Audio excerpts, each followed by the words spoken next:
Hello, America. You know, I watched the TV news last night. You know, I got home and I'm looking at the stock market coverage, and there's somebody wrote a little banner underneath on one of the shows that said, "Is the crisis over?" And I'm like, "Yeah, new $1 million mortgages for everybody." Don't be fooled by the stock market. Here's the point tonight. Do not believe the hype. An upswing in the market does not always equal health or even a recovering economy. We're going to have big downs and big ups for a long time to come. And here's how I got there. For starters, yesterday was Columbus Day. And while the stock market was open, the credit market wasn't. And that is where we need to see significant progress before anybody starts popping champagne with, dollar bills that, now it takes about 1 billion of them to equal one. Most importantly, yesterday's gain should not be encouraging because, when you look at it and go, whoa, almost 1,000 points, because of this little fun fact. Do you know when the last 4 biggest daily percentage gains in the stock market history took place? You ready? 1929, 1931, 1932, and 1933. For you young whippersnappers out there, that was a time we used to call the Great Depression, and we liked it. Forget about daily gains. Ask yourself, your grandparents, how was life back then? So tonight, America, here's what you need to know. The federal government is just so colossally bad at business. The reason why yesterday's market was so good is the feds announced they plan to buy stakes, whether they wanted to or not, the U.S. banks, in those banks.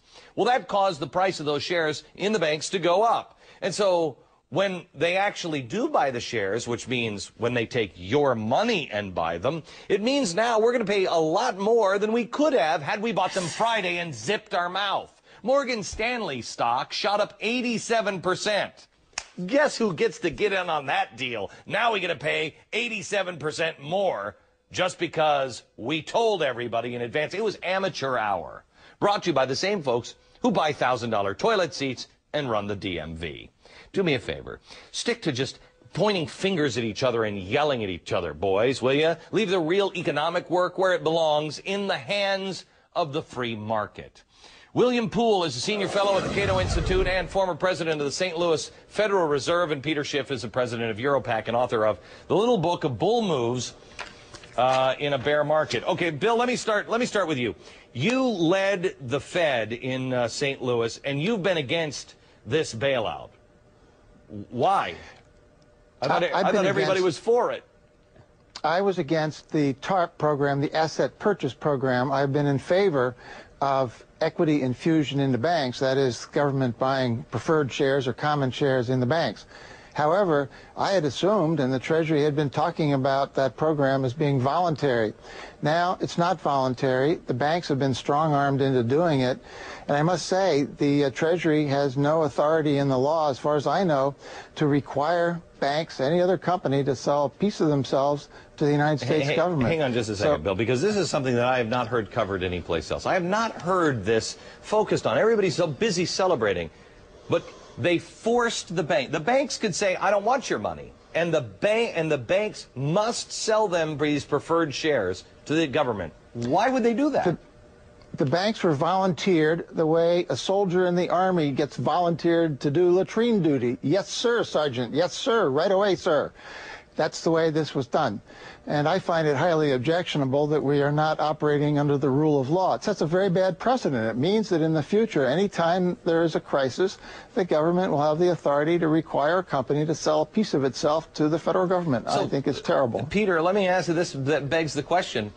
Is capitalism dead and fascism alive? I mean, when can a company say, no, you can't buy shares of me. I don't want to sell them to you. Unfortunately, we buried capitalism years ago. And we've been talking about this. Nothing the government is doing is legal. They're violating the Constitution with everything that they do. But, Paulson said today about this plan, he said it was necessary and unprecedented. And he's wrong on both counts. It's completely unnecessary. And unfortunately, there is precedent for this type of monetary policy. They tried it in Argentina.